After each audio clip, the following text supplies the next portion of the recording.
Bautismo, vida en Cristo, semana 4. Los credos como expresiones de la fe bautismal. El credo de Nicea, historia y teología. Primera parte. El concepto de símbolo o confesión de fe. La denominación símbolos o escritos simbólicos se encuentran en la Iglesia desde temprana edad y son usados en el sentido de confesione de fe. Sobre todo ha sido llamada así la confesión del credo apostólico.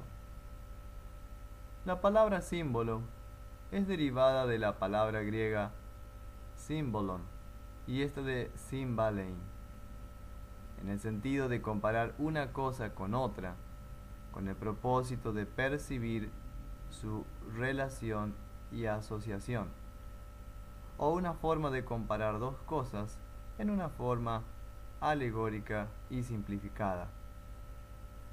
Symbolon desarrolla así el pensamiento de señal, medio de identificación, distintivo, bandera, insignia, estandarte, la consigna que se da a un centinela, contraseña, confesión, por la cual se conoce al cristiano. Dice San Agustín, un padre antiguo de la Iglesia: Symbolon est regula fidei, brevis et grandis, brevis numero verborum, grandis ponder sententiarum. Esto quiere decir que un símbolo es una norma de fe, breve y grande. Breve en número de palabras, grande como peso de su enseñanza. Cipriano fue el primero en aplicar el término de símbolo a la confesión bautismal, porque él dice que ésta distingue a los cristianos de los no cristianos.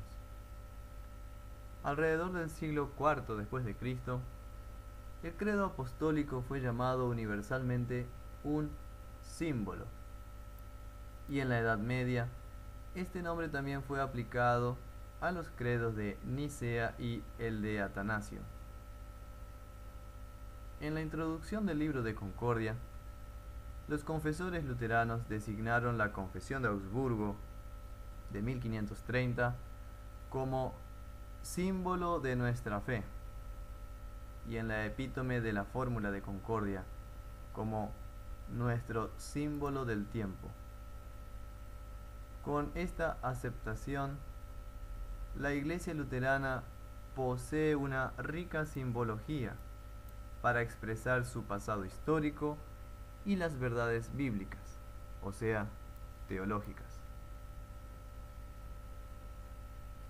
Segundo ítem: los conceptos de norma normans y norma normata. La verdad cristiana, siendo una sola y la misma en todo el mundo, no es otra sino aquella que encontramos en las confesiones luteranas, el libro de Concordia de 1580, que ha sido norma y guía a todos los verdaderos luteranos hace ya más de 4 siglos, como la correcta exposición de las Sagradas Escrituras, como dice en 2 Pedro 1:21. La Biblia siempre ha constituido y constituye, también en el siglo XXI, la norma normans, quiere decir la norma básica y fundamental, la norma que guía y orienta.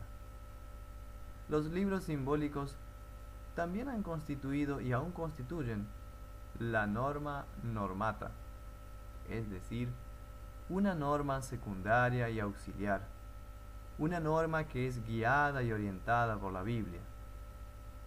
Se tiene la plena convicción que un estudio detenido de las confesiones luteranas pueden constituir un aporte positivo para la solución de diversos problemas y discrepancias que existen entre distintas denominaciones luteranas.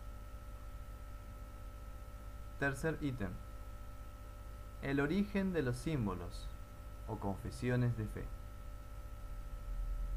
Los símbolos surgieron con la iglesia misma.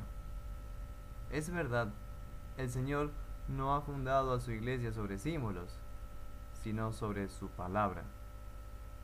Pero de esta, la iglesia dedujo sus confesiones como testimonio de cómo ella entendía e interpretaba la palabra divina. Por la pecaminosidad de los hombres no podía faltar que de pronto en la iglesia se levantaran controversias del uno contra el otro, y a las tentaciones de afuera podrían juntarse inquietudes internas, por cuanto en su existencia temporal la iglesia también tiene en su medio mezclados falsos cristianos e hipócritas. Así ella se vio prontamente movida a elaborar símbolos, tanto como un testimonio de fe, como también como defensa de acusaciones infundadas y como exclusión de perniciosos errores, herejías.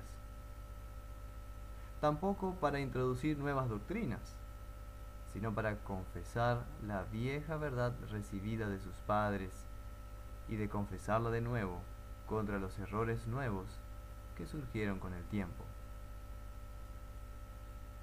Ese origen de los símbolos eclesiásticos da prueba inequívoca de sí mismos.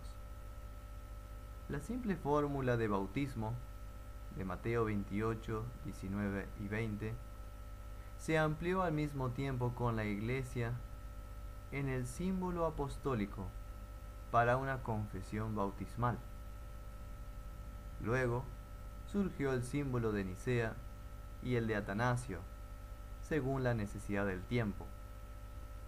Desde aquí, la Iglesia no encontró ningún motivo exterior para nuevas explicaciones de su fe, y en parte perdió su vocación intrínseca, es decir, bajo la opresión del papado romano.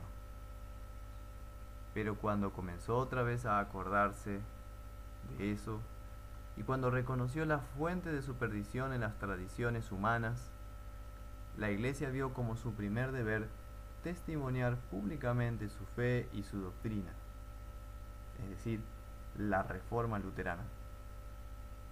En este momento surgieron nuevas confesiones ampliadas, según las necesidades y las circunstancias, las cuales todas volvieron a los primeros símbolos, en parte anudándose a los mismos, fundándose en ellos.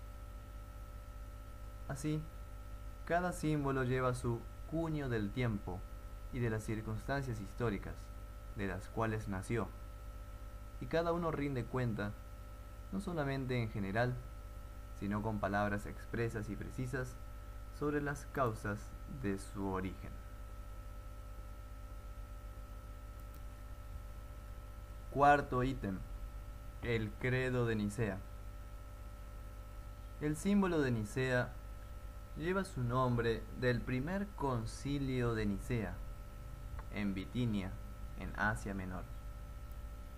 Fue en el año 325 después de Cristo, cuando el emperador romano Constantino llamó a una asamblea a 318 obispos de Europa, Asia y África.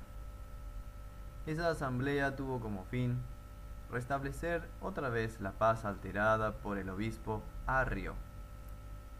Este negaba la divinidad de la persona de Cristo, es decir, que negó que Cristo era Dios y hombre. De esta manera, para muchos, Cristo fue considerado no mucho más que un simple hombre. Esta corriente pasó a ser llamado los arrianos o el arrianismo. Así entonces surgió la necesidad de amparar las bases de la fe cristiana, dada en el símbolo apostólico, por una nueva, unánime y reinante fórmula para arbitrar diferencias, y en esta demostrar la verdadera comprensión de aquellas frases del credo apostólico, bajo las cuales Arrio podía esconder su doctrina herética, pues Arrio no tomó ninguna diferencia para confesar junto el símbolo apostólico, pero sin embargo, en un sentido muy diferente al de la Iglesia ortodoxa, es decir, de la fe correcta. Durante la celebración del Concilio de Nicea, se destacó como grande opositor del arrianismo al joven Atanasio de Alejandría. Además, se llamó la atención sobre el alcance y la complicación trinitaria para con las verdades bíblicas que el arrianismo engendraba en la Iglesia. La polémica del Concilio de Nicea dio origen a un nuevo credo o símbolo, el niceno. En este símbolo se confirmó enfática y enérgicamente la persona de Cristo como verdadero Dios y verdadero hombre. El término usado fue el de homoousios, quiere decir de una misma esencia con el Padre, demostrando así que también Cristo participó en la obra de la creación. El Hijo no es meramente similar, es decir, homoiousios al Padre, como Arrio enseñó, sino que es coigual y de la misma esencia con el Padre, homoousios. De ahí que todos honren al Hijo como honran al Padre. Juan 5:23. En el segundo concilio ecuménico del año 381 después de Cristo, realizado en Constantinopla, hubo una polémica sobre el Espíritu Santo. Los teólogos de Occidente no poseían una firme posición. En este concilio se renovó otra vez el símbolo de Nicea y se le agregó que también el Espíritu Santo es esencialmente igual al Padre. Y en el año 589 después de Cristo, en Toledo, España, el sínodo hizo el segundo agregado, que el Espíritu Santo no solamente procede del Padre, sino también del Hijo, el concepto de filioque, y que juntamente con el Padre y el Hijo es adorado y glorificado, que habló por los profetas.